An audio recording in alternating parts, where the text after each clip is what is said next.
toutes mes félicitations ma copine, je suis trop contente pour toi.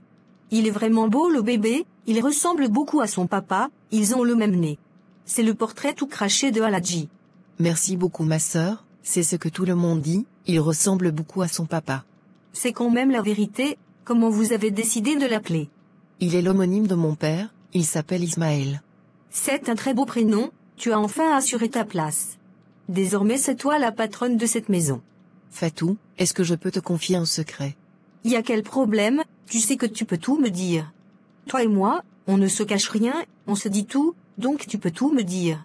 J'aimerais que ça reste vraiment entre nous, si quelqu'un d'autre l'apprend, je suis vraiment foutu. Ne t'inquiète pas, ça restera entre nous. Cet enfant n'est pas d'Aladji. Attends, il faut reprendre, je n'ai pas bien compris. Tu es en train de me dire que l'enfant n'est pas d'Aladji, il est de qui alors? Lorsque je me suis marié avec Aladji, un mois après j'ai rencontré Malik, c'est un gars beau et bien musclé, il m'a séduit et je suis tombé dedans. Nous avons couché 3 fois ensemble, pour dire la vérité, il sait bien faire l'amour, puis je suis tombée enceinte de lui, mais j'ai fait croire à Aladji que c'est sa grossesse. Malik menace de dire la vérité à Aladji, il me fait du chantage et me réclame de l'argent chaque fin du mois. Cette situation me dépasse franchement, je n'arrive pas à dormir, ni à manger. Quand j'ai accouché, il est venu à l'hôpital, je l'ai vu causer avec Aladji, ils ont même échangé les numéros, je ne sais pas s'il a tout expliqué à Aladji, je suis vraiment troublée. Je suis vraiment bouche bée, je ne sais pas quoi dire. Une histoire rocambolesque digne d'un enfant à 2 pères. Donc depuis tout ce temps, tu as gardé cela pour toi seul. Je pensais régler cela moi seul, mais je n'ai pas pu, je n'en peux plus. Je ne sais pas si je dois dire la vérité à Aladji, avant qu'il ne l'apprenne ailleurs. Mais, j'ai vraiment peur de lui dire, je me demande est-ce qu'il va me pardonner. Je ne veux pas le perdre aussi, sinon ça sera la honte pour moi. Pour te dire vrai, tu as vraiment de connaître ma copine, qu'est-ce qui t'a réellement pris pour que tu fasses cela? Ce problème risque de détruire ton mariage, imagine si Samira l'apprend, ça sera la honte pour nous. Je ne veux même pas que cela arrive, sinon je suis foutu. Je veux que tu m'aides à trouver des solutions à ce problème. Je vais devoir réfléchir, donne-moi un peu de temps.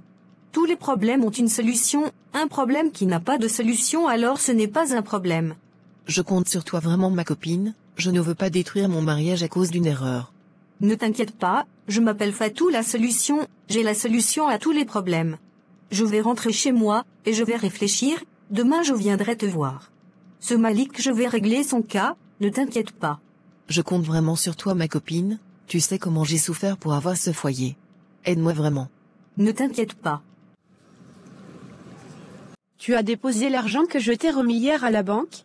Oui, c'est déjà fait, j'ai parlé avec le monsieur qui fait nos papiers, il dit dans 2 mois nous allons voyager. Ça c'est très bien, par contre j'ai un peu peur Mohamed. Tu as peur de quoi? Est-ce que tu m'as réellement pardonné Mohamed? Tu es sûr que tu n'es pas en train de jouer avec moi? Tu n'as pas une autre femme en dehors de moi? Khadidjatou, nous avons déjà parlé de ça, je t'ai dit que je t'ai déjà pardonné. Chaque fois tu ramènes toujours le même sujet. C'est ma copine qui m'a dit que tu n'es pas sérieux, et tu ne m'as pas encore pardonné, et tu veux juste te venger de moi. Mohamed, si tel est le cas, s'il te plaît ne fais pas cela.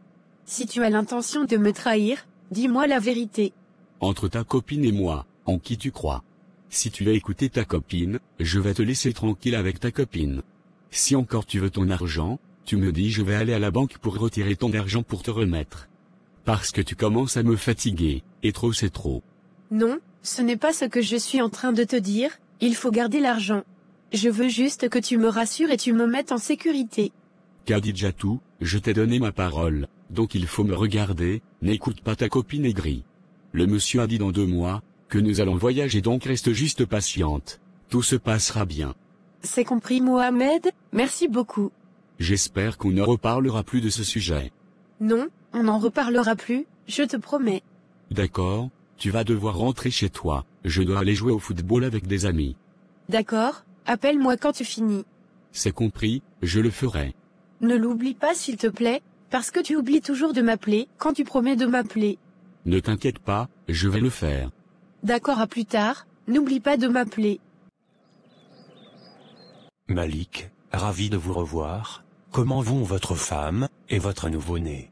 Merci, monsieur Aladji, ma femme et le bébé se portent bien, c'est gentil de prendre des nouvelles.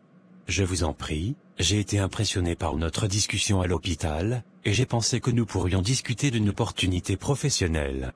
Oh, vraiment? Quelle sorte d'opportunité avez-vous en tête? Vous savez, notre entreprise traverse actuellement une période difficile. Notre précédent informaticien a démissionné lorsque les choses sont devenues compliquées, et nous avons besoin de quelqu'un de talentueux pour prendre en charge notre infrastructure informatique. Cela semble être un défi intéressant, mais que puis-je apporter à votre entreprise? Vous avez parlé de votre expérience en informatique à l'hôpital, et j'ai été impressionné par votre passion pour la technologie. Votre expertise serait inestimable pour nous, et je suis convaincu que vous pourriez nous aider à résoudre les problèmes que nous rencontrons actuellement. Je vous comprends, mais je tiens à vous informer que j'aime ma carrière actuelle en informatique, j'apprécie la liberté qu'elle me donne, et la flexibilité pour passer du temps avec ma famille. Je comprends votre préoccupation, Malik. Travailler dans une entreprise peut être exigeant, mais laissez-moi vous expliquer pourquoi je pense que notre entreprise pourrait vous convenir. D'accord, je suis ouvert à écouter vos arguments.